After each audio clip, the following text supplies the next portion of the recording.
Recording. Hello and welcome. What I read in 2021. I do this every year. Okay, let's do it. I read 18 books in 2021. Not my best work. It's alright, you know? Life happens. Okay, numerouno. A Boy and His Dog at the End of the World. And I rated this book 5 stars.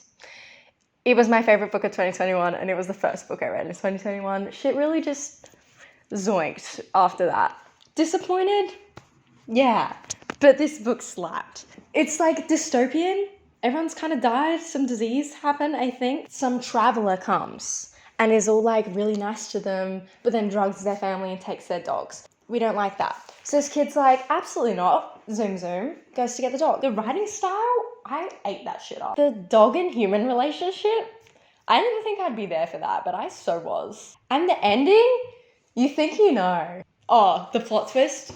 I haven't read a better plot twist in a long time. Then I read Carry On because I would, and it was actually good. I wanted to hate it so badly because this shit is fanfiction. I gave it a 3.5. Same with Wayward Son. I also read Wayward Son, and I also gave that a 3.5. A fun read. Wayward Son didn't have as much of a resolution. I think there's a third one now. I need to read it. Because I will. Okay, then I read Past the Shallows, which I gave a 3.5. 3.5 apparently. I had to read it for school. Like, it was good. Clearly. I feel like I should change that to a 3, but I'm not going to argue with my judgment. It was about a family living in the ocean, some like town myths and like friendship and like brotherhood and like drowning and shit. So A Zero Waste Life, which I gave a 3. Refreshing, new ways to go about sustainability. I'll Give You the Sun, which I have here. It's right here. Ugh. And this was a reread because this was like one of my favorite books of 2019. I don't remember. Anyway, I purchased it. Like I will be purchasing A Boy and His Dog at the End of the World because I purchased all of my favorite books from the year. This slaps. It's still a 5-star. Like when I first read it, you know when your whole being is just like on hold for the time that you're reading a book? Yeah. Anyway, let's read the blurb, shall we? Jude and her twin, Noah, are close until a tragedy drives them apart. Now they're barely speaking and both falling for boys they can't have. I hate the blurb. Who's the author? Jandy Nelson? Not the blurb. The writing's so good. The blurb, that just diminished the whole book. That's awful. I promise it's better than that. It is YA, and we know that I had read every YA novel in existence. No, this is, I will stand by YA for this. It is about art and family and love and life, and it did a lot with the perspectives. The relationships, really well thought out. Character development, very good. Actually, 3D characters in YA.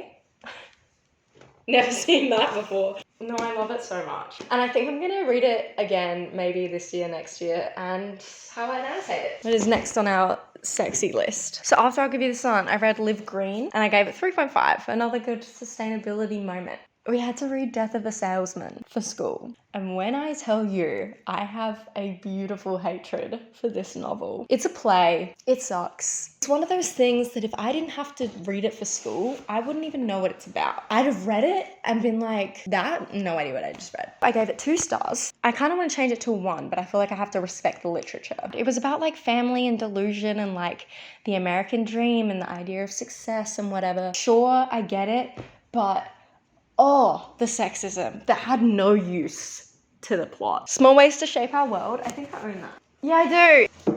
It is by who? There's no author on it. It's not like a book. It's just like little things that are important and that we should be caring about. And it's cute. It was nice. I was like, yeah, good thoughts. I appreciate that. I think I gave it a 3. My friend got it for me. Very good.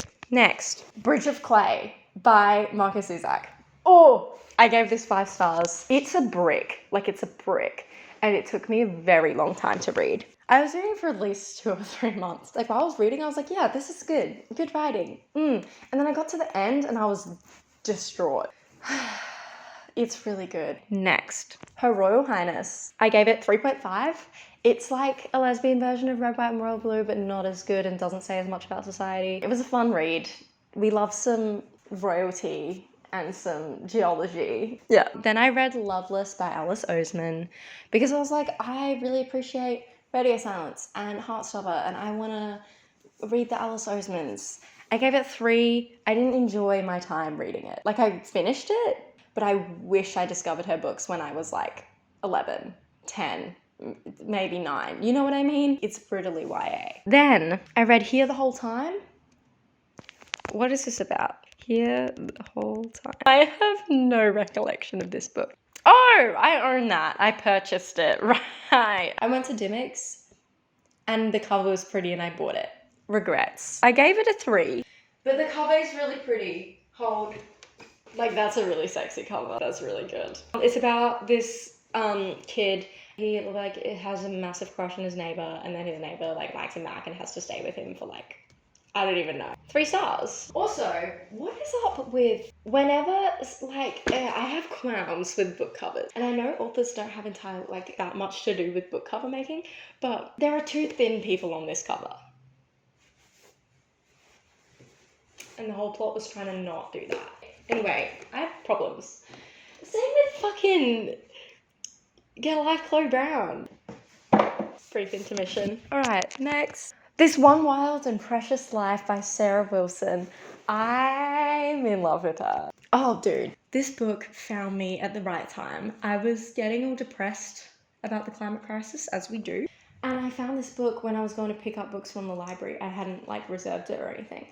And I was like, this cover looks pretty. That's my favorite art style. I'm gonna pocket that. It was, like, her life experiences and, like, stories and her like hiking, but then also a new perspective on the climate crisis and our world and our place in it and what we're supposed to do.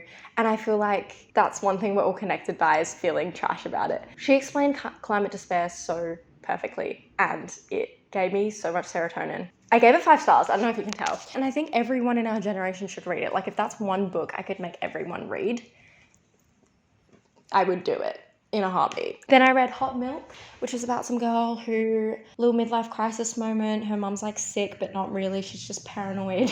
I enjoyed reading her perspective, like the main character's perspective. Would recommend. I gave it a 3.5. Then I read The Handmaid's Tale, but the graphic novel, because I'm lazy. I gave it a 4. That shit slapped. It made me want to throw up. It made me feel awful, but I think that's the point. Yep, that's all. I love this book, The Dictionary of Lost Words. I gave it a 5 stars. It is about this girl who is working on the Oxford Dictionary. It's set a while ago in England, I believe. And her dad is like a dictionary person, and they're getting all the slips to like people send in the words and they sort them and they make the volumes. And it's about women's role in history and how so many women are like written out of history. I adored her perspective, the life story. I was invested in her life, even though it was low-key like boring. We trust things. It's the Oxford Dictionary, but like, who came up with that? A bunch of white men, you know? Anyway, the final one is The Secret River, which I think I have here to return. Yeah, I gave it 3 stars. It was good to read because Australian history took 100 pages for them to get to Australia. Why? Couldn't tell you. I don't even know about your whole life before, from when you were birthed. And if I do it in 3 pages, you know what I mean? Like, that was too much. The descriptions of Australia. Do love me some landscape. They use this word wharf too much. It was so overused, I disliked it. Docking area for boats. But when I tell you this word was like on every page 5 times, I hated it. It was good. Made me feel unwell and want to vomit because Australia's history.